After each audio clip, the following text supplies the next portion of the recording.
Lo que Biden ya sugería de madrugada: no ha sido Rusia. Los misiles que cayeron en Polonia anoche no eran rusos sino ucranianos, algo que ayer el propio Zelensky negó, pero que ahora ha sido corregido por el secretario general de la OTAN. Stoltenberg ha reiterado que aunque los misiles sean probablemente ucranianos, la culpa no es de Ucrania sino de Rusia. Enseguida les ponemos esas declaraciones de Jens Stoltenberg. Tras estas horas de tensión entre Occidente y Rusia, ahora queda una pregunta por resolver: ¿cómo va a afectar todo esto a las negociaciones por la paz en Ucrania? Hoy Rusia ha insinuado que Moscú y Washington han abordado directamente la crisis por el misil en Polonia. Enseguida les contamos lo que ha dicho Rusia. Bueno, lo sucedido en Ucrania en las últimas horas con esos misiles de Rusia tiene más variables, y es que el oleoducto que conecta Hungría y Rusia podría haber sido víctima de los misiles lanzados por Rusia ayer. Anoche conocíamos que en algunas partes del oleoducto Druzhba, que pasa por Ucrania, se había suspendido, interrumpido el flujo de petróleo, pero ahora el ministro de Exteriores húngaro ha dicho que espera que el oleoducto pueda reanudarse en poco tiempo. Hungría confía, por tanto, en que lo que podría haber sido un daño colateral de los misiles de anoche podría tener solución rápida. Sin embargo, hoy Ucrania ha dicho que no planea reanudar el tránsito de petróleo a través de ese oleoducto, por lo menos hoy.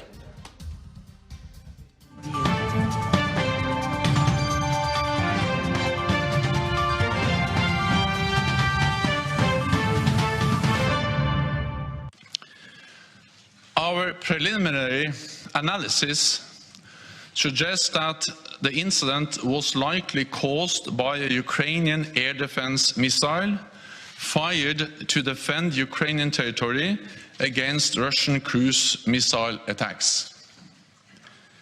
But let me be clear, this is not Ukraine's fault. Russia bears ultimate responsibility as it continues its illegal war against Ukraine. Muy buenas tardes, pues ya lo han oído, la tortilla de los misiles caídos en Polonia se ha dado la vuelta completamente en tan solo unas horas. Anoche los misiles eran rusos, pero hoy la OTAN ha corregido a Zelensky y ha dicho que probablemente esos misiles sean de Ucrania. Unos misiles que se lanzaron, dice Stoltenberg, en su defensa para derribar misiles rusos. Y por eso Stoltenberg ha sido muy claro: esto no es culpa de Ucrania, sino que el último responsable de todo sigue siendo Rusia. Pero aquí hay un aspecto fundamental, desde luego, y es quién miente: Ucrania. En el día de ayer, Zelensky, cuando dijo que no había sido Ucrania, que esos misiles no eran de su país, o la OTAN, que ahora dice que es probable que los misiles sean ucranianos. Vamos a rescatar las declaraciones de anoche de Zelensky, donde negaba que esos misiles fueran de su país. Українці, сьогодні ворог здійснив черговий масований ракетний удар по нашій країні. Загалом 90 ракет. Уражені енергосистема, підприємства, житлові будинки. Та й коли це сталося? Одразу. Як в Індонезії завершився перший день саміту «двадцятки», і найбільш помітні заяви прозвучали. Основні зустрічі відбулись. Росії кажуть про мир, а вона ракети у відповідь. Їй кажуть про глобальні кризи, які Росія ж спричинила, а вона іранські дрони у відповідь. Їй 10 пунктів, щоб закінчити війну, а вона по 10 ракет на кожен пункт про мир. О 3:45 ранку сьогодні я приєднався до саміту, щоб представити наші пропозиції, як відновити мир і міжнародний порядок. Світ почув Україну, учасники G19 робили свої заяви. А потім в Москві вирішили, що можуть знову спробувати терором досягти того, чого 9-й місяць не можуть і не зможуть досягти. 15 годин 24 хвилини. Ракета. Київ. І по всій країні. Як ми сьогодні жили? 15:54. Ракета. Кропивницький. 15:56. 2 ракети. Кіровоградщина, 15:56, ракета Житомирська область, а ще Франківщина, Рівненщина, Харківщина, 16:29, ракета Кривий, 16:29, ракета Полтавщина, 16:35, знов Житомирщина, Київщина, Львівщина, Одеська область, Миколаївщина, а ще Волинь, Хмельницький, Тернопільщина і знов Київ. Вбиті й поранені люди. Мої співчуття рідним, У багатьох містах і районах нашої країни знову аварійні відключення електрики. Близько 10 мільйонів українців без світла. Найбільше станом на цю хвилину на Харківщині, Житомирщині, Київщині, Львівщині. Львів та деякі інші міста призупиняли постачання тепла. По всій країні проблеми зі зв'язком та інтернетом. Внаслідок ударів автоматика сьогодні відключила кілька атомних блоків на 2 станціях. Це прораховані наслідки, і ворог точно знав, що робить. Ось це відповідь від Росії для Індонезії, Індії, Китаю та усіх інших країн, які говорили про те, що війну треба закінчувати. Росія каже світу, що хоче продовжувати. Відповідь тепер за світом. Тим більше сьогодні сталося те, про що ми давно попереджали. Ми говорили про це. Терор не обмежується нашими державними кордонами. Вже поширюється на територію Молдови. А сьогодні російські ракети ударили по Польщі, по території нашої дружньої країни. Загинули люди. Прийміть, будь ласка, співчуття від усіх. Aquí es donde Volodymyr Zelensky hablaba de misiles rusos que habían caído dentro de las fronteras de Polonia, uno de sus países vecinos. Pero vamos a recuperar las declaraciones de Stoltenberg, porque todavía queda mucho que analizar. Hoy una de las frases clave de la comparecencia del secretario general de la OTAN es más bien la que tiene que ver con el hecho de si Rusia pudiera hacer algo así de cara al futuro. Stoltenberg ha sido bastante claro. Dice que no tiene nada que les indique que Rusia está preparando acciones contra la OTAN. Unas declaraciones con las que Stoltenberg desescala así las tensiones con Rusia tras lo ocurrido después de que el Kremlin haya dicho que solo pensar que había sido Rusia en sí ya era una provocación. Fíjense en la contundencia de Stoltenberg. But we have no indication that this was the result of a deliberate attack. And we have no indication that Russia is preparing offensive military actions against NATO. Y otro de los asuntos clave era si Polonia se sentía amenazada por lo que había ocurrido. Ese es el kit de la cuestión del famoso artículo 4 de los principios de la OTAN, que llama a reunirse a todos los aliados para afrontar una acción con la que un aliado pudiera sentirse amenazado. Sin embargo, Stoltenberg ha sido muy claro. Dice que no ha habido llamamiento a la reunión por el artículo 4. Allies agree on the approach. There's been no call for an Article 4 meeting, and that's based on the findings, based on the analysis, and based on the results so far of the ongoing investigation.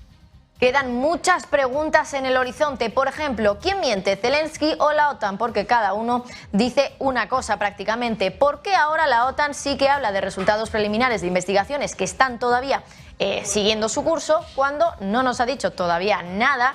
No la OTAN, quizá en este caso, pero sí otros países que están llevando a cabo investigaciones sobre lo que ha ocurrido en las explosiones de, los gasoductos Nord Stream 1 y 2. Habrá que verlo y enseguida se lo vamos a preguntar a Javier Porras, profesor de Derecho de la Unión Europea, Derecho Internacional Público y Relaciones Internacionales. Pero hoy, por ejemplo, también ha hablado Pedro Sánchez. Ha sido un poquito más prudente el presidente del gobierno y ha dado una rueda de prensa esta mañana diciendo, que hay que ser muy cauteloso respecto a la autoría del lanzamiento del misil y que hay que esperar al resultado. Unas declaraciones donde se puede percibir que Occidente, en este caso, por la mañana, parecía no tener muy claro de quién venían esos misiles. Escuchen a Pedro Sánchez.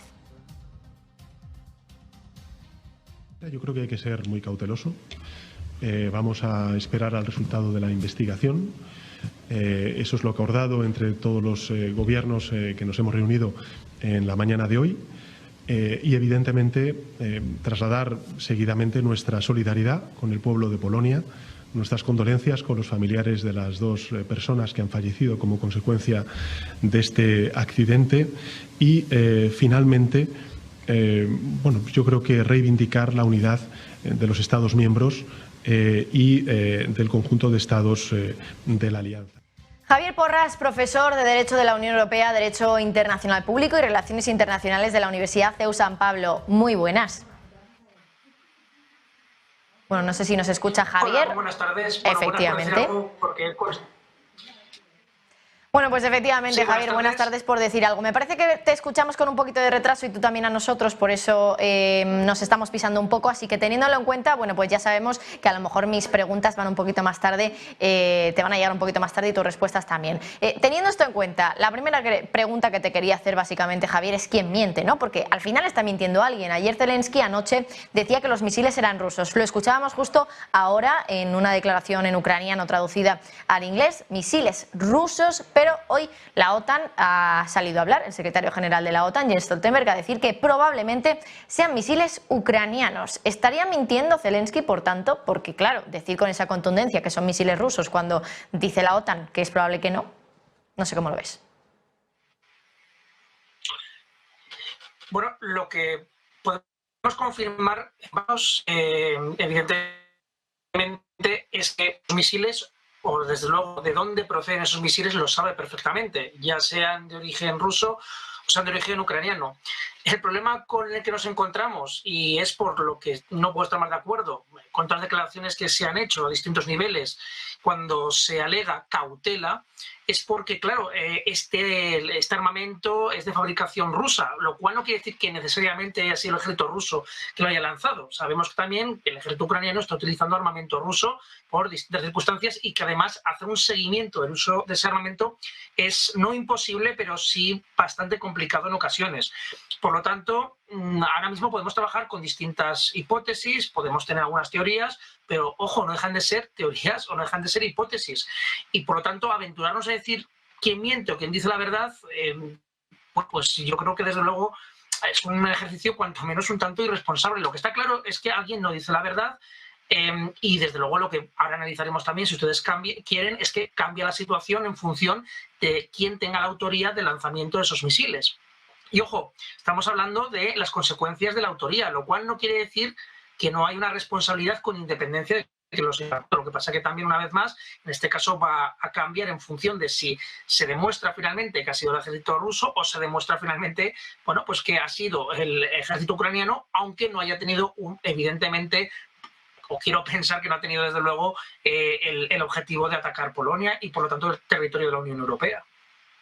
Javier, todavía es pronto para decir quién miente o quién dice la verdad, eso está claro. Lo que sí que podemos saber, porque ya lo tenemos encima de la mesa, es que la OTAN se ha apresurado bastante en desvelar sus resultados preliminares, ¿no? En decir que probablemente hayan sido misiles ucranianos. Claro, luego tenemos otras investigaciones que todavía siguen su curso y que tienen mucho que ver con Rusia, como por ejemplo la de las explosiones en el Nord Stream, lo decía justo antes, que de esa todavía no sabemos nada, pero en esta, que desde luego tiene una implicación brutal, sí que ya sabemos a las horas de que se conozca, no ha pasado ni un día, que probablemente sean misiles ucranianos. La pregunta que te lanzo, al final a la OTAN le interesa que sean misiles ucranianos para no tener que responder a Rusia en el caso de que fueran rusos, ¿verdad?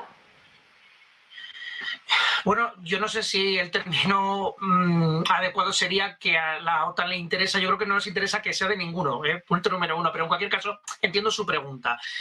Claro, el hecho de que se pudiese demostrar desde un inicio y en el caso de que no hubiese ningún tipo de dudas de que el origen de ese lanzamiento es ruso, es que, claro, conllevaría aplicar directamente los artículos 4 y 5, ¿no?, del Tratado de Washington, del Tratado de la OTAN, y por lo tanto se habría producido un ataque directo sobre un miembro de la OTAN, lo que conllevaría pues la respuesta inmediata de la OTAN, ¿no?, porque tienen una obligación de socorrerse los miembros entre ellos en caso de ataque de un tercero.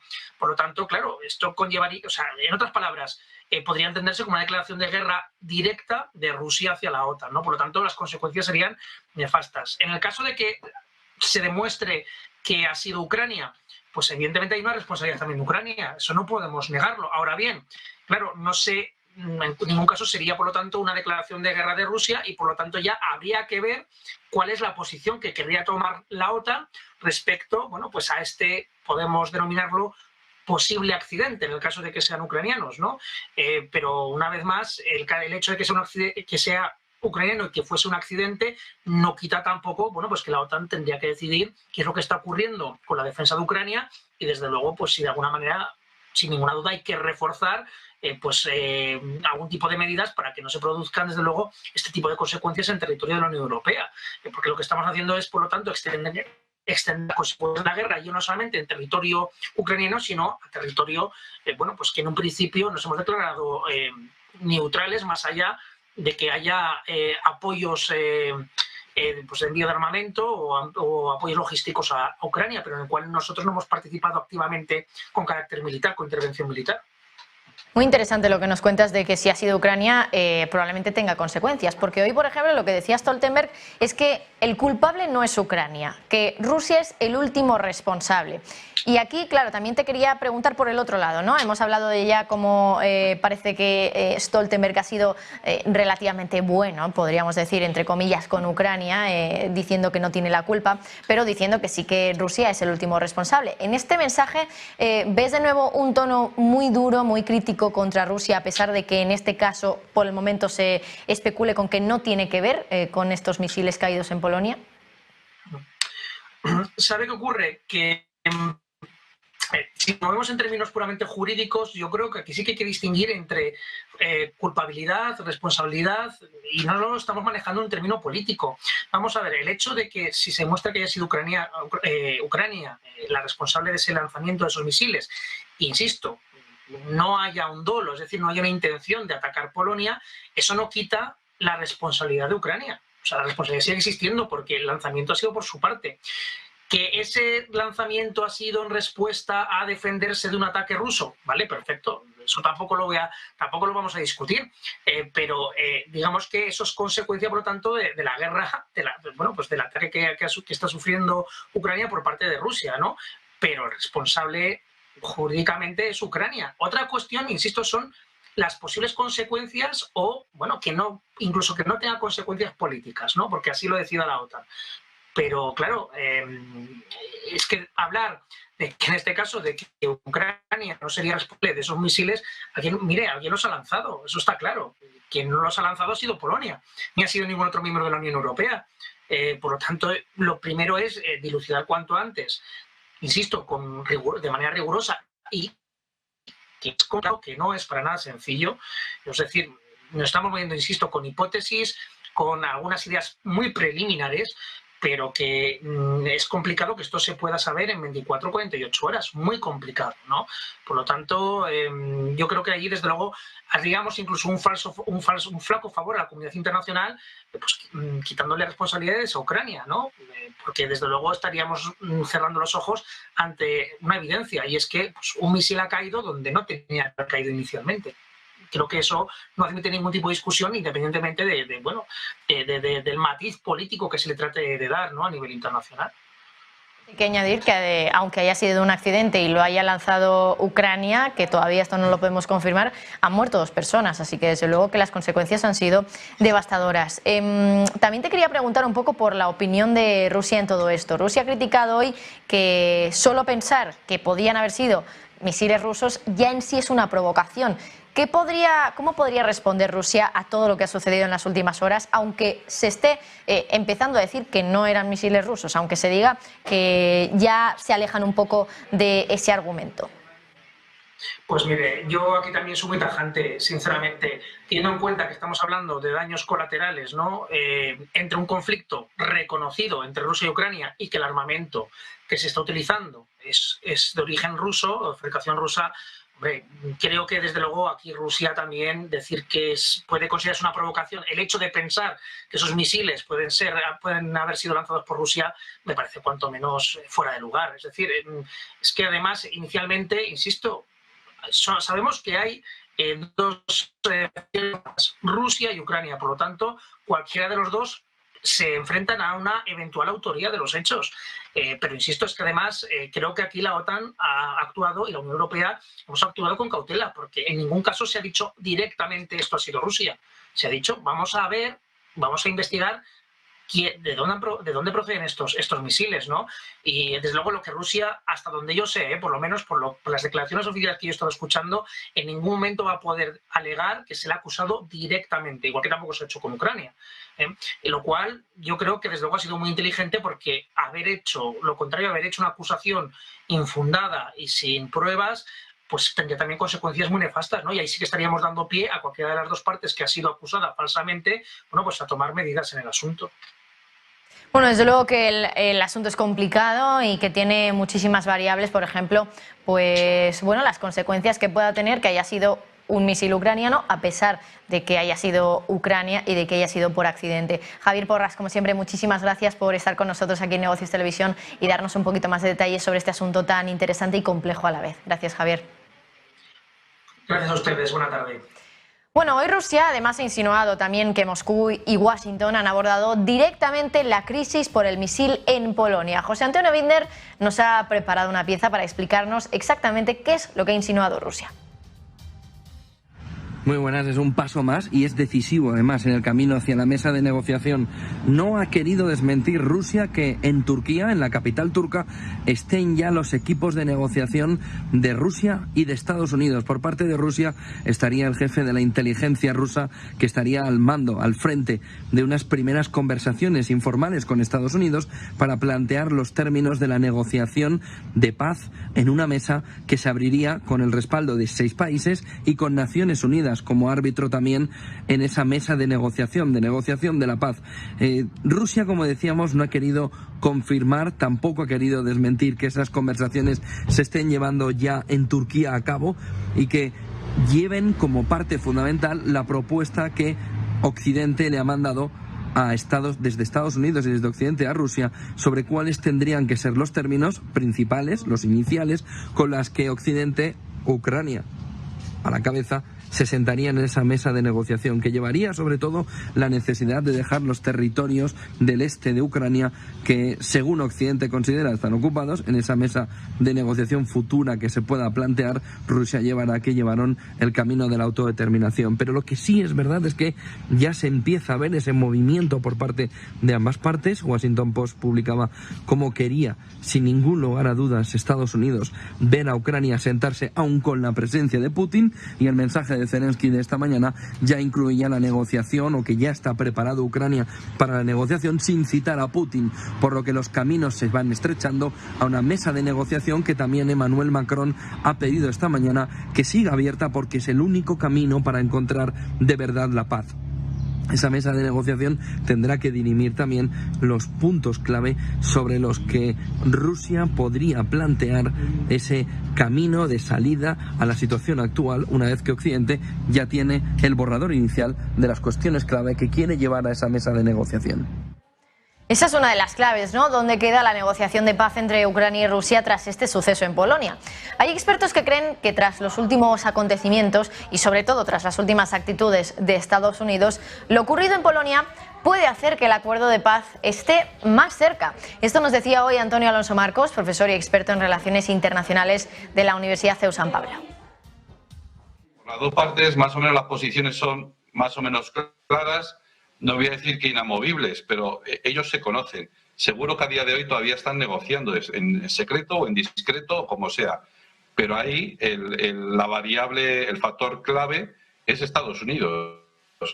Y si Ucrania recibe apoyo incondicional por parte de Estados Unidos, Ucrania se siente fuerte. Si Estados Unidos empieza a flojear, Zelensky empieza a dudar. Y si Estados Unidos dice, mira, te pedimos que acabes ya la guerra se acaba. Porque efectivamente, ya digo, esto está en manos de Estados Unidos. Yo a lo mejor soy muy optimista, pero yo creo que estamos más cerca que ayer de una negociación de paz, del final de una negociación de paz. Estamos más cerca que ayer de un acuerdo de paz. Precisamente por eso, porque parece que Estados Unidos ha cambiado de actitud, de una actitud férreamente anti-Putin, anti-Rusia, a pensárselo 2 veces, vamos a negociar, etc. Es el asunto de la jornada, desde luego, lo que ha ocurrido en Polonia tras la caída de esos misiles que por ahora se dice desde la OTAN que son probablemente ucranianos, pero todavía quedan muchísimos temas en el tintero para contarles aquí en el informativo. Hoy el oleoducto que conecta Hungría y Rusia podría también haber sido víctima de los misiles lanzados por Rusia en el día de ayer. Anoche conocíamos que en algunas partes del oleoducto Druzhba, que pasa por Ucrania, se había suspendido e interrumpido el flujo de petróleo, pero ahora el ministro de Exteriores húngaro ha dicho que espera que el oleoducto pueda reanudarse en poco tiempo. Hungría confía, por tanto, en que lo que podría haber sido un daño colateral de los misiles de anoche podría tener una solución rápida. Sin embargo, Ucrania ha dicho hoy que no planea reanudar el tránsito de petróleo a través del oleoducto Druzhba, al menos en el día de hoy. Así lo ha informado la agencia TASS, que cita a Transneft. Hay que recordar que ese oleoducto es el motivo por el que Hungría se ha opuesto a tantas sanciones hacia Rusia en el seno de la Unión Europea, dada la importancia que tiene en su país ese oleoducto. Y ahora la petrolera húngara MOL ha dicho que su socio ucraniano les ha trasladado que un cohete ruso golpeó una central eléctrica cerca de la frontera con Bielorrusia, que proporciona electricidad para una estación de bombeo, y que eso es lo que ha provocado la interrupción.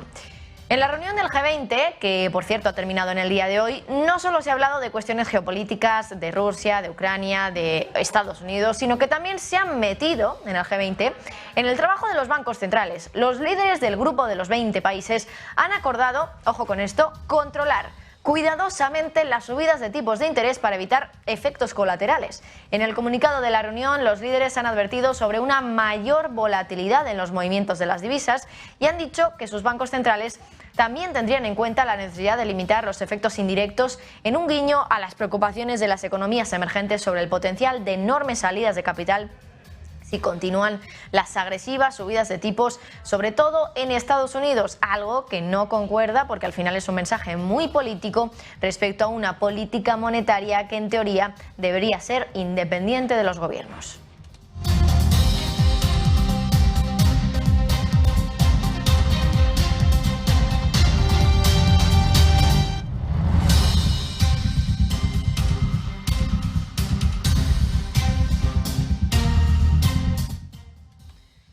Bueno, mientras tanto, hoy en la política estadounidense parece que esa política va a volver a tener a Donald Trump, al menos durante el tiempo que dure la campaña presidencial de 2024, porque anoche, tal y como todos esperaban, Trump anunció que volvía a presentarse a las elecciones. Bueno, así lo veíamos anunciando pues su regreso a la política de Estados Unidos. Estaremos muy pendientes a todo lo que ocurra en torno a Donald Trump, pero hoy miramos sobre todo a Estados Unidos porque en el mercado, sobre todo en Wall Street, sigue reinando la alegría tras los datos de inflación mayorista que teníamos en el día de ayer, unos datos que fueron mejor de lo esperado.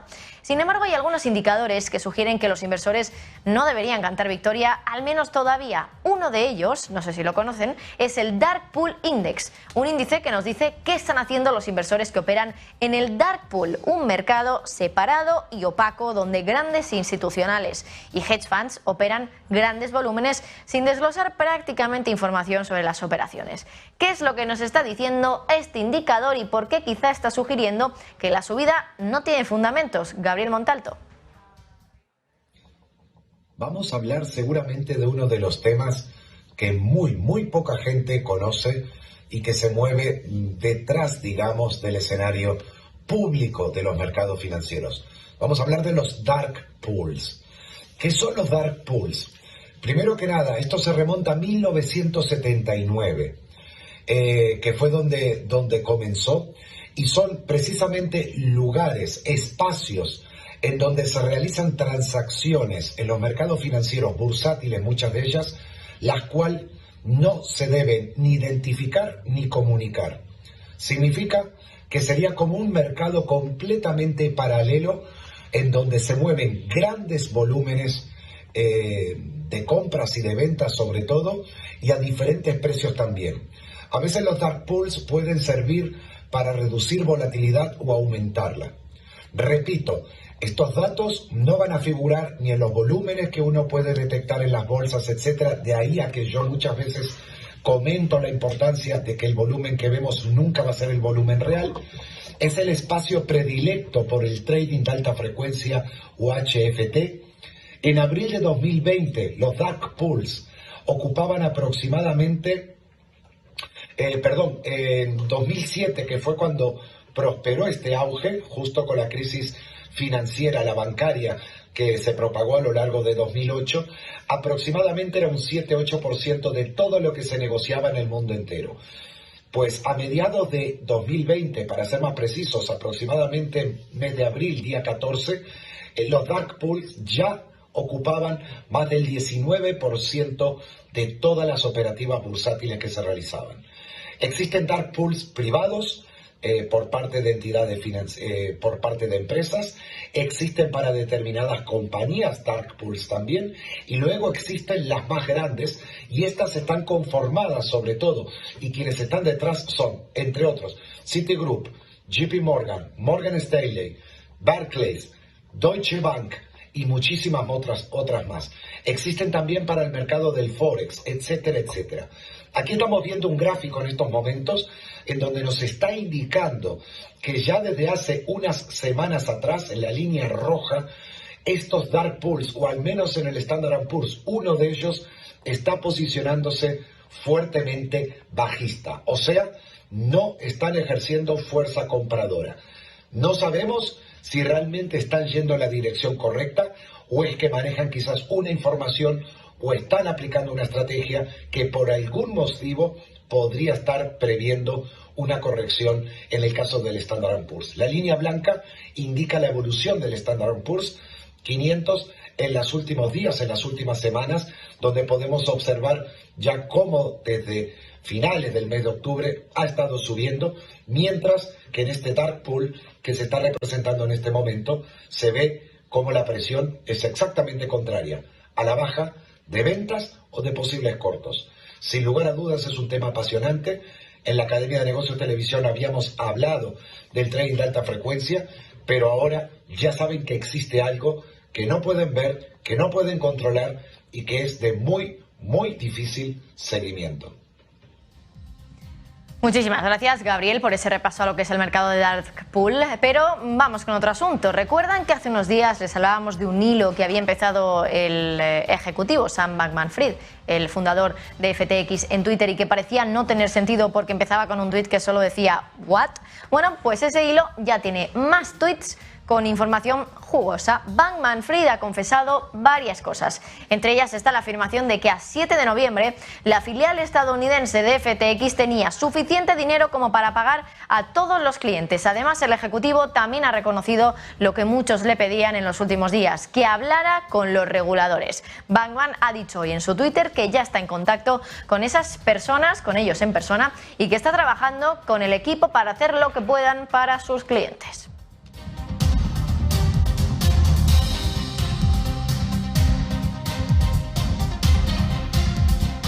¿Hasta qué punto lo que está sucediendo, las tensiones entre Rusia y Occidente por lo que ha sucedido en Polonia, realmente pueden tener un efecto en los mercados financieros? Parece ser que lo peor se ha descartado, que es que los misiles fueran rusos y que la OTAN, por tanto, tuviera que actuar, pero por el momento tampoco estábamos viendo a los mercados reaccionar de una forma muy agresiva a esta posibilidad. Rafael Ojeda, analista macro global de Fortress Fancy Cap, muy buenas. Hola, buenos días. Todo lo ocurrido en estas últimas horas respecto a lo que pasó ayer en Polonia, en la caída de esos misiles que finalmente parece que son ucranianos, todavía no es un resultado definitivo de la investigación llevada a cabo por la OTAN, pero desde luego lo que dice la Alianza Atlántica es que es bastante probable. ¿Por qué nos parece estar afectando a los mercados el hecho de que se pudiera, en el caso antes de conocer todo esto de que finalmente podría ser Ucrania, por qué entonces no estaba afectando a los mercados el hecho de pensar que podía ser Rusia y que la OTAN quizá podía también actuar? ¿Los mercados financieros consideran que no es peligroso todo lo que está sucediendo en este sentido? Bueno, los mercados financieros, lo que sucede es que hasta que no se tenga la absoluta certeza de quién es el responsable o de quiénes son los propietarios, ¿no?, realmente de esos misiles, pues los mercados financieros lo que hacen es actuar con cierta cautela. Es cierto que ese ruido no es bueno para los mercados, pero desde luego actúan con cierta cautela. Y luego, en el hipotético caso de que los misiles fueran rusos, que todo apunta a que no lo van a ser, la contramedida que tomaría la OTAN, bueno, pues tampoco está muy claro, que sería, por ejemplo, una declaración de guerra, ¿no? Es decir, hay muchas zonas grises, porque habría que ver, por ejemplo, si es un accidente, es un error, es un poco como pasa con la Fórmula 1, ¿no? Un incidente de carrera, ¿no? Habría que ver, porque una declaración unilateral de guerra por parte de la OTAN ante un accidente, aunque sea provocado por Rusia, bueno, pues es una medida un poco drástica. Entonces, los mercados, hasta que no se sepa muy bien qué medidas tomar, por lo que genera es mucho ruido, mucha incertidumbre. Lo que sí hace es que, obviamente, bueno, pues se toman posiciones, se cubren posiciones y desde luego no es bueno para los mercados. Pero en el corto plazo, obviamente, lo que genera es volatilidad, mucho nerviosismo, pero tampoco nos ponemos en el peor de los escenarios. Por otro lado, si miramos el recorrido que han tenido los mercados financieros, sobre todo Wall Street en la última semana, es bueno, desde luego, sobre todo después de los datos de inflación de la semana pasada, el IPC, y ayer el IPP, que ambos quedaron por encima de lo que se esperaba. Sin embargo, no sé realmente si tiene fundamento este rally. Hablábamos justo antes de conectar contigo, Rafael, de cómo el índice Dark Pool, que básicamente, si no me equivoco, corrígeme si me equivoco, estaría indicando, bueno, pues que los grandes inversores institucionales y hedge funds que utilizan este mercado, que es más opaco, que es un mercado donde operan grandes volúmenes, donde no se tiene que dar información sobre el precio, sobre quién ha hecho la operación. En este mercado sí que estamos viendo cómo parece que no acompaña ese movimiento alcista que estamos viendo en el mercado, en el índice del S&P 500, y a esto se le suma también, por ejemplo, lo que hemos escuchado, lo que hemos leído hoy en Twitter de Michael Burry, el famoso inversor, que dice que nadie tiene ni idea de lo corto que está él. Claro, no dice nada realmente, pero está sugiriendo que él, por tanto, está bajista. Entonces, no sé si realmente tiene algún tipo de fundamento más allá de las expectativas o bueno, pues más bien lo mucho que quieren los mercados pensar que la inflación pues ya está empezando a remitir. ¿Cómo ves un poco toda la situación? A ver, yo soy bastante menos optimista que lo que dice el mercado. La idea clara es que la línea de puntos de la Reserva Federal, que marca estar en el entorno del 4,60, 4,70%, no se va a cumplir y probablemente nos encontremos como mínimo en un umbral del 4,75, 5% los tipos de interés. El hecho de que los últimos datos hayan sido positivos, lo único que nos indica es que probablemente la próxima subida de la Reserva Federal no sea de 75 puntos básicos, sino de 50. Pero claro, inmediatamente los mercados se ponen en el mejor de los escenarios, que es ya van a empezar a aflojar el pie del acelerador, van a ser 50 puntos y luego ya en la siguiente reunión probablemente sean 25 puntos o directamente nada, ¿no? Y ya ha tenido que salir Jerome Powell y digamos que sus hombres de confianza dentro de la Reserva Federal para comunicar que el hecho de que quizás en la próxima reunión no suban 75 puntos básicos, sino únicamente 50, no significa que no vaya a haber más subidas. De hecho, ya apuntan a que va a haber más subidas. Por tanto, si hay dos subidas de 50 puntos básicos, ya nos vamos al umbral del 4,75, 5% y, por tanto, los tipos de interés ya van a estar en ese umbral en el que nos fijábamos, ¿no? Por tanto, yo creo que el escenario no es ni mucho menos tan positivo. Hay que fijarse en lo que ocurrió en los años 70, que por soltar el pie del acelerador demasiado pronto, luego después hubo que recular y generar más dolor y por tanto yo creo que la Reserva Federal, pues obviamente yo pienso que va a seguir apretando y probablemente los tipos vayan por encima del 5%. Ya hay voces dentro de casas de inversión muy importantes que consideran que ya con los tipos actuales consideran bastante complicado que hacer bajar la inflación no conlleve necesariamente entrar en recesión. Por tanto, creo que finalmente Estados Unidos caerá en recesión. Bueno, y efectivamente hoy escuchábamos también a Esther George en una entrevista en Wall Street Journal, una de las presidentas de la FED de Kansas concretamente, que decía que es necesario que haya una recesión para bajar la inflación. Entonces, claro, si la FED está buscando una recesión y por el momento no la tiene, pues eso quizá nos podría indicar que podría ir más allá con la subida de los tipos de interés para provocar directamente esa recesión. Rafael Ojeda, como siempre, muchísimas gracias por tu tiempo y por tu análisis de lo que está sucediendo ahora en los mercados. Que pases buena tarde. Igualmente, adiós, buenas. Bueno, y por cierto, también hemos conocido datos de tipos hipotecarios, unos tipos hipotecarios que en esta última semana han caído ligeramente hasta el 6,9%, pero siguen muy altos. Eso hace que las hipotecas se encarezcan. ¿Y cómo casa eso con unos precios de la vivienda bastante altos? Bueno, pues efectivamente no casa prácticamente. Por eso, un informe de la Fed de Dallas asegura que los precios de la vivienda en Estados Unidos podrían desplomarse hasta un 20% por la subida de los tipos de las hipotecas. Por culpa de la pandemia, los precios de la vivienda estaban en su nivel más alto desde 1970 si lo ajustamos por inflación. La Fed dice ahora que si su escenario más pesimista ocurre y hay una caída de los precios entre el 15 y el 20%, esto podría restar entre un 0,5 y un 0,7 al gasto de los consumidores ajustado por la inflación.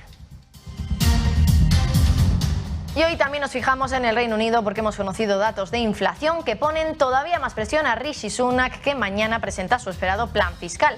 El dato del IPC británico se ha disparado hasta el 11,1%, su peor cifra desde hacía 41 años, y ese 11,1 supone disparar la inflación en un punto porcentual entero respecto al dato anterior, al de septiembre, y además en términos mensuales el dato es todavía más aterrador. Los precios están subiendo mes a mes a un nivel del 2% en el Reino Unido.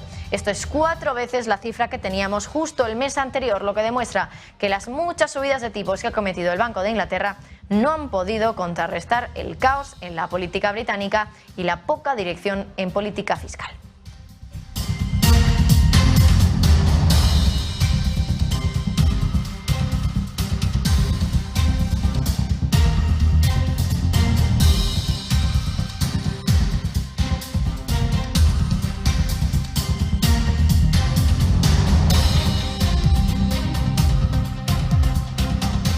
Y mientras tanto, en el Reino Unido la libra esterlina sigue débil, tanto que ya hay informaciones que apuntan a que un gran número de trabajadores británicos están pidiendo directamente a sus empresas que les paguen la nómina en dólares y no en libras. Toda una alerta para Rishi Sunak, el nuevo primer ministro que mañana presenta plan fiscal. Cuéntanos, Eva Villanueva. Buenas, en la antesala de que Jeremy Hunt, de que el ministro de Economía presente este jueves el plan presupuestario para el gobierno británico, y justo además en un día en el que estamos viendo como la inflación en el Reino Unido toca máximos de 41 años y con una libra esterlina que, pese a recuperarse, se encuentra en una caída superior a los 2 dígitos frente al billete verde, está surgiendo una nueva realidad que no deja de despertar expectación, ya que los trabajadores británicos están pidiendo cobrar en dólares y no en libras, no en la divisa británica. Aunque pueda escandalizar, hay que tener en claro que estamos hablando de un momento en el que la libra, aunque ronda el 1,19, ha llegado a tocar el 1,035 a finales de septiembre con ese mini presupuesto fallido del anterior ministro de Economía que provocó la caída del Liz Truss. Hablamos de un mercado laboral británico mucho más ajustado, en el que además hay una guerra auténtica por el talento global, y las preguntas sobre la compensación y la divisa de esa compensación a través de esos contratos laborales impulsa la demanda de cobrar en dólares, y va una petición que va desde los grandes bancos hasta pequeñas empresas emergentes. Incluso uno de los responsables de la compañía de reclutamiento Montresor Legal en Londres ha explicado en Bloomberg que parece sorprendente, pero que no deja de ser una obviedad, sobre todo cuando se habla de contratos que se negociaron en dólares y con la libra cayendo al nivel más débil frente al billete verde desde mediados de la década de los 80. Significa que cobrar en dólares es lo mismo que ganar más dinero por la misma cantidad de trabajo, y es algo que se dan cuenta trabajadores que se ven en la tesitura de compararse con otros de sus propias compañías. Es el caso de estadounidenses con deudas inmobiliarias que parecen ver crecer su poder adquisitivo cuando lo convierten en libra esterlina, y lo contrario, personal británico de empresas con sede en Estados Unidos que sienten que están perdiendo terreno frente a sus compañeros de trabajo estadounidenses que reciben la compensación en dólares, algo que duele sobre todo cuando la inflación no deja de rascar el bolsillo. Bueno, y ojo, volvemos a Estados Unidos porque hace un ratito hemos conocido un dato de última hora que ha salido a las 2:30 de la tarde, ventas minoristas en Estados Unidos. Y ojo, porque estaría sugiriendo que, a pesar de lo que estamos viendo en los datos de inflación, que parece que está empezando a remitir, esto, lo que está haciendo la Reserva Federal, lo de subir los tipos de interés en un ritmo tan alto, desde luego, no está haciendo que los consumidores dejen de consumir y de comprar, porque las ventas minoristas en términos mensuales en octubre han crecido un 1,3%. Esto es por encima de lo que se esperaba y además también por encima del dato anterior. El dato anterior estaba en el 0% y en este mes de octubre hemos tenido un crecimiento de las ventas minoristas en el 1,3%. Esto hace que se disipen esos pensamientos de que, bueno, pues la inflación está empezando a remitir, que los consumidores están empezando a gastar menos dinero porque los precios han subido mucho, y también ese pensamiento de que la recesión podría estar cerca. Pero recuerden, hoy la Reserva Federal, la Fed de Kansas, concretamente Esther George, decía que necesita una recesión para que la inflación baje. Claro, si los consumidores siguen comprando tanto, porque esas ventas minoristas, como les decíamos, están subiendo un 1,3%, esto podría indicar que todavía está lejos esa ansiada recesión de la Reserva Federal. Vamos ahora con las noticias en el sector de la energía del día de hoy.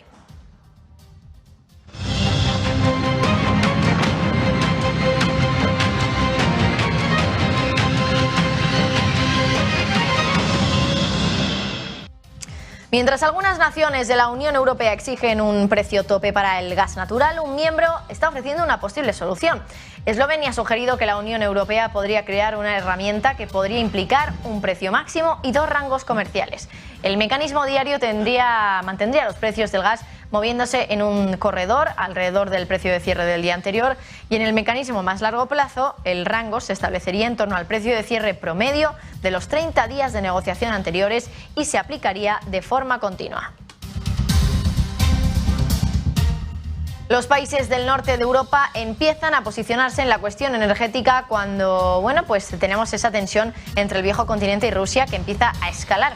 En las últimas horas, el primer ministro de Noruega, uno de los principales productores de gas en el continente, ha prometido que será un socio fiable, un proveedor fiable para Europa, y además también ha hablado en las últimas horas Finlandia, que ha dicho que las entregas de gas natural desde Rusia por el contrato de suministro Gazprom no van a continuar por el momento. Un claro movimiento para agradar a Europa, que en estos momentos hay que recordar que al final prácticamente todos los países de la Unión Europea son aliados de la OTAN, y ahora Finlandia estaría buscando entrar en la Alianza Atlántica.